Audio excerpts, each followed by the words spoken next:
আসসালামু আলাইকুম। আজ আমি আপনাদের দেখাবো কিভাবে একটি 1.5 থেকে 2 বছরের বাচ্চার জন্য হাফ প্যান্ট তৈরি করতে হয়। তো দেখুন, খুব সুন্দর করে কিন্তু আমি হাফ প্যান্টটি তৈরি করেছি। তো ভিডিওটি ভালো লাগলে অবশ্যই আমার চ্যানেলটিকে সাবস্ক্রাইব করবেন, পাশে থাকা বেল আইকনটি অল দিয়ে রাখবেন। তো দেখুন, এখানে কিন্তু আমি হাফ গজ পরিমাণে কাপড় নিয়েছি। তো পুরো কাপড়টা এভাবে মেলে নিব। তো মেলে নেওয়ার পর দেখুন, হাফ গজ যে কাপড় নিয়েছি, তো আমি যেহেতু বাচ্চার জন্য কাটিং করব কলি ছাড়া, তো আমি এভাবে একটি ভাঁজ দিয়ে নিয়েছি। তো আমি আরেকটি ভাঁজ দিয়ে দিব। তো লক্ষ্য করুন আমি কিভাবে ভাঁজগুলো দিয়ে নিচ্ছি। তো দেখুন, এখানে কিন্তু 4 পাট কাপড় আছে। তো এখানে হচ্ছে বন্ধের সাইড, এপাশে আছে খোলা সাইড। এপাশে দেখুন, আমার এখানে 4টি পাট নিয়েছি আমি। তো প্রথমে আমি প্যান্টটি কাটিং করব। প্রথমে আমি রাবার ঘরের জন্য নিব হচ্ছে 2 ইঞ্চি পরিমাণ। তো এই পাশেও আমি 2 ইঞ্চি পরিমাণ নিয়ে নিব। তো 2 ইঞ্চি নেওয়ার পর আমি কিন্তু স্কেল দিয়ে এভাবে দাগটিকে সুন্দর করে মিলিয়ে দিব। তো 2টি দাগ যে দিয়েছি আমি মিলিয়ে দেওয়ার জন্য, তো এখান থেকে আমি লংটি নিব হচ্ছে 12 ইঞ্চি পরিমাণ। তো 12 ইঞ্চি নিয়ে আমি সেলাইয়ের জন্য নিব 2 ইঞ্চি। দেখুন, সেলাইয়ের জন্য আমি 2 ইঞ্চি নিয়েছি। তো 2 ইঞ্চি নিয়ে আমি এই 2টি দাগ সোজা বরাবর দিয়ে নিব।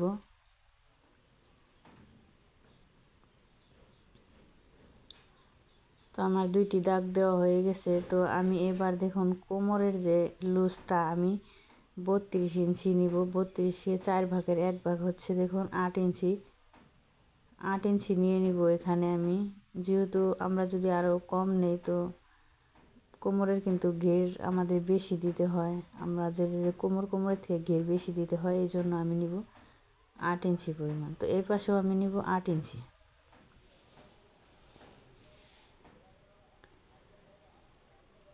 তো এখান থেকে আমি দাগটিকে মিলিয়ে দেব। তো আমরা যদি 2 বছর বা 3 বছরের বাচ্চার জন্য প্যান্টটি তৈরি করি, তো আমরা কিন্তু এই 8 ইঞ্চি লুচি দিতে পারি। তো আমি এখানে কিন্তু দাগটি দিয়েছি দেখুন। তো এখান থেকে আমি নিচ থেকে ধরে 2 ইঞ্চিতে এভাবে একটি দাগ দিয়ে নিব। আমরা যেভাবে সালোয়ারের হাইয়ের শেপটি দিই, ঠিক ওইভাবে আমি এভাবে শেপটি দিয়ে নেব। তো আমি কিন্তু এবার শেপটি দিয়ে নিয়েছি। শেপটি দেওয়ার পর আমাদের এখান থেকে যে আমাদের রানের মাপটি নিব হচ্ছে 6 ইঞ্চি। সেলাইয়ের জন্য নিব 1 ইঞ্চি পরিমাণ বেশি। তো আমরা এখান থেকে হাইয়ের থেকে কিন্তু এভাবে রানের মাপটি মিলিয়ে দিব। তো এই স্কেল দিয়ে আমি এভাবে মিলিয়ে দিচ্ছি। তো মিলিয়ে দেওয়ার পর আমাদের এখানে সোজা করে, যে আমি প্লেটের অংশের জন্য 2 ইঞ্চি নিয়েছি, এখানে সোজা করে আমাদের দাগটি দেওয়া যাবে না, যেহেতু আমরা এভাবে মুড়িয়ে সেলাই দিব। তো আমাদের এখান থেকে কিন্তু একটু অ্যাঙ্গেল করে কাটিংটি করতে হবে। তো আমি এভাবে অ্যাঙ্গেল করে একটি দাগ দিয়ে নিয়েছি। তো দেখুন, এটা আমি এখন কাটিং করে দেখাবো। তো আমি কাটিং করার পর আপনারা বুঝতে পারবেন কিন্তু এখানে যে আমি অ্যাঙ্গেল করে কেটেছি।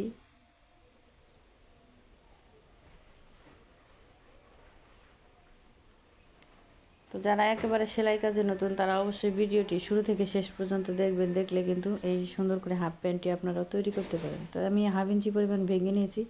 ভেঙে এভাবে দেখুন 1.5 ইঞ্চি পরিমাণ এভাবে মুড়িয়ে দিব। তো মুড়িয়ে দিলে কিন্তু আমাদের এখানে বাড়তি কাপড়টা নেই।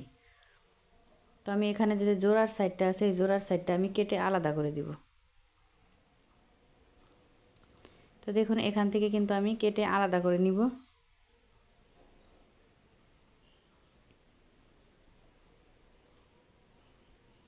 তো আমি 2টি পার্ট কিন্তু আলাদা করে নিয়েছি। আলাদা করে নেওয়ার পরে দেখুন, এখন আমি সেলাই করে দেখাবো। তো এখানে যে আমি একটি পার্ট নিয়েছি, দেখুন এখানে আমি পাইপিনের জন্য আমি 1.5 ইঞ্চি পরিমাণ কিন্তু পাইপিনের চওড়ার কাপড়টি নিয়েছি। তো 1.5 ইঞ্চি পরিমাণ নিয়ে এভাবে মাঝখানে আমাদের ভেঙে কিন্তু সুন্দর করে নিতে হবে। তো এই সাইডে আমি 1/2 ইঞ্চি পরিমাণ ভেঙে এভাবে আঙ্গুল দিয়ে সুন্দর করে চাপ দিয়ে নিচ্ছি।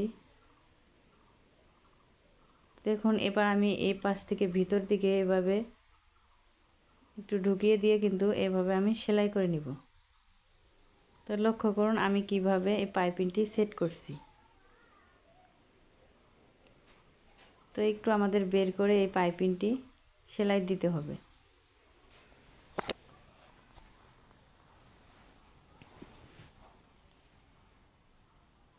এইভাবে পুরোটা পাইপিং কিন্তু আমি সেট করে নিয়েছি।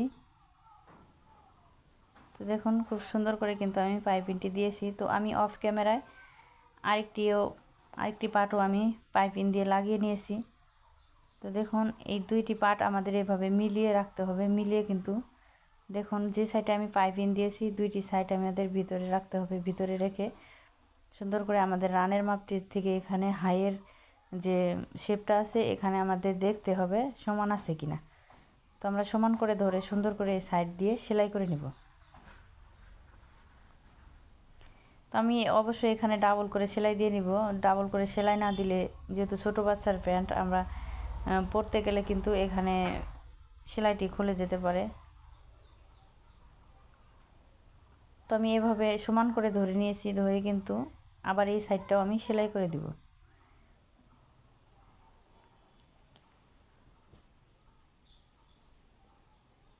তো এখানে আমি ডাবল করে সেলাই দিয়ে নিব।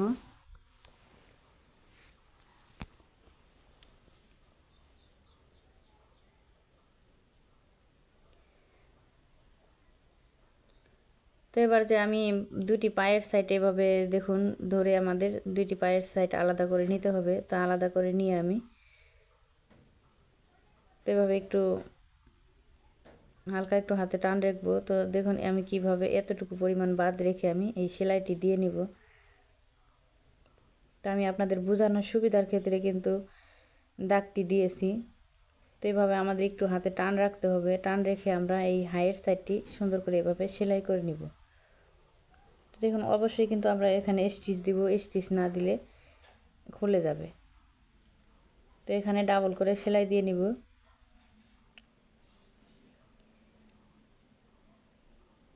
তো আমার ডাবল করে সেলাই দেওয়া হয়ে গেছে। তো আমি এবার কোমরের যে রাবার ঘরের জন্য যে কাপড়টি বাড়তি রেখেছি, তো এই বাড়তি কাপড়টা আমি কিভাবে রাবার ঘরটি তৈরি করছি। তো দেখুন এখানে আমি স্টিচ দিয়ে নিব। দুইটি ভাঙা দিয়েছি, কিন্তু হাফ ইঞ্চি পরিমাণ একটি ভাঙা দিয়েছি, আমি আরেকটি ভাঙা দিয়েছি 1.5 ইঞ্চি পরিমাণ। তো 1.5 ইঞ্চি পরিমাণ এভাবে দিয়ে ভাঙাটি দিয়ে এভাবে সেলাই করে নিব।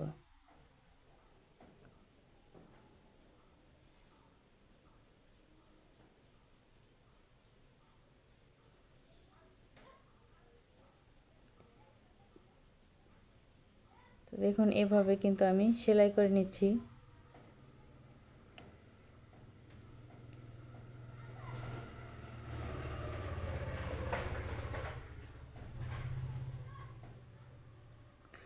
তো আমি হাফ ইঞ্চি পরিমাণ বাদ রেখে কিন্তু স্টিচটি দিয়ে নিব।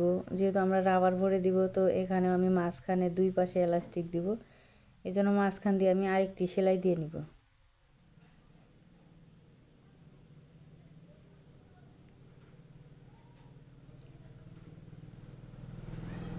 তো এইভাবে পুরোটাই আমি সেলাই করে নিয়েছি। দেখুন এখানেও একটু ফাঁকা রেখে আমি স্টিচটি দিয়ে নিব। খুব সহজে কিন্তু আমি একটি হাফ প্যান্ট তৈরি করেছি।